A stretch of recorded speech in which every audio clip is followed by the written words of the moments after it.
Jovika, biko nyere m aka, achọrọ m ịbatakwa na Amerịka, achọrọ m ịbịa Canada, achọrọ m ịhapụ obodo ọjọọ, obodo ụmụ anụmanụ, obodo nwube anụgo m a lot.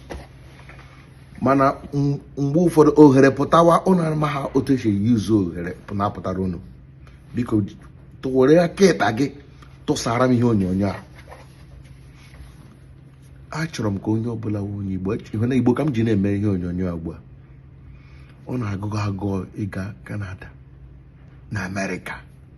Opportunity apụtakwarala ụnụ ugbu a. Kedu opportunity ahụ? A na-agba bọọlụ na 2026 World Cup na Canada, Los Angeles na California ebe m nọ. Ama nọ there live, ama watch ya live. Were ugbu a na-aga chọwa visa gị. Were ugbu a na-aga gwọkwa onwe gị. Nsogbu anyị na-enwewo, anyị chọrọ ka o mee ozugbo, ya ebi ozugbo. Were ohere a na-aga chọwa visa gị. Zụta tiketi. Enye gị tiketi, gị nye gị visa. Prepare akaụntụ gị, were mepee akaụntụ ma ọwụ na inwe akaụntụ, a na-akwụnye ego na gosi na ego na-aba na transaction. Ahụ gasị big boy. Ego na-abata ya na-apụ, ego na-abata ya na-apụ. Enwere ike ụgwọ dị tama amount of money gị na circulate ya. Ahụ gasị big boy. Ihe ka ọgụ official si chọrọ ịgara onwe gị gaa watch ball as a big boy. A ga-enye gị visa. Ndị a ga-enye visa because of what called waja. Echọrọ m iji ohere tụpenye azụ ana. Abịara m bịa cheke because all Canada na Mexico na United States. Final is likely going to be in America. So were on ohere a chọwa visa na 2026 World Cup. Ana m achọ iji ohere na-arịọ onye Igbo ọbụla bata nwụrụ and ịma m ị na-efolo m na-share my video na-eme ihe gị bata America dị stranded. Kpọọ m na phone number m nọ na page ya, na Facebook page. Ọ bụrụ na watch ihe na YouTube, TikTok, jishike ga follow m na Facebook, gị ga copy my number, chat them up. Ịbata nwụọ, call me, I will give you assistance. Emegoro m ọtụtụ ndị mmadụ plenty. So ọhịa update m hụtara ma chọọ ka m wee tụpanye ụnụ azụ. Biko onye nụrụ ya ka ọrụ ibe ya, ekwela ka naanị gị were ihe. Ọnọdụ Naijiria na-agba m anya mmiri, ihe ndị Igbo na-agabiga na-agba m anya mmiri.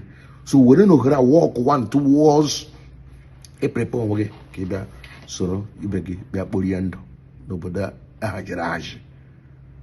Ndị Igbo, udo dịrị unu, ka emesịa.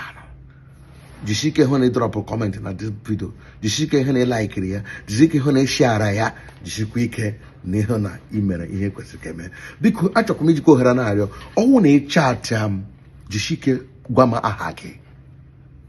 Aha dị m mkpa ka m mara, gwa m ebe isi achat m, gwa m onye ebe ewu ka m mara ma mụ na onye Igbo na-emekọ ihe. Enwere ike chat gwara m kọmara na ya chọrọ ime ihe mgbe m jiwere m ahụ ụzọ ọlarụwaju amosu.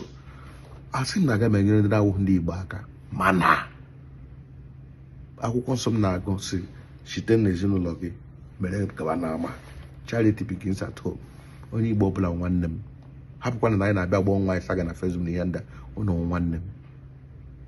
So biko ịchata m, mee onwe gị introduce ka nwee ike flow very well. With that introduction, hi, hello, come my on your post na Facebook, I will not talk to you. Kọwara m onye ewu ka mụ na nwanne m ndị Igbo ibe m kọwa. So ihe awo show ka m chọrọ ịbazụ nye unu ugbu a. Eji m Igbo mee ihe biko tụta ihe onyonyo a ka ọ gaa viral, ka onye ọbụla ga-enweta ya. Ndị mmadụ atala ahụ. Udo dịrị unu. Ọ mụnwa bụ Jovika na-ekwu, ka emesịa nọ.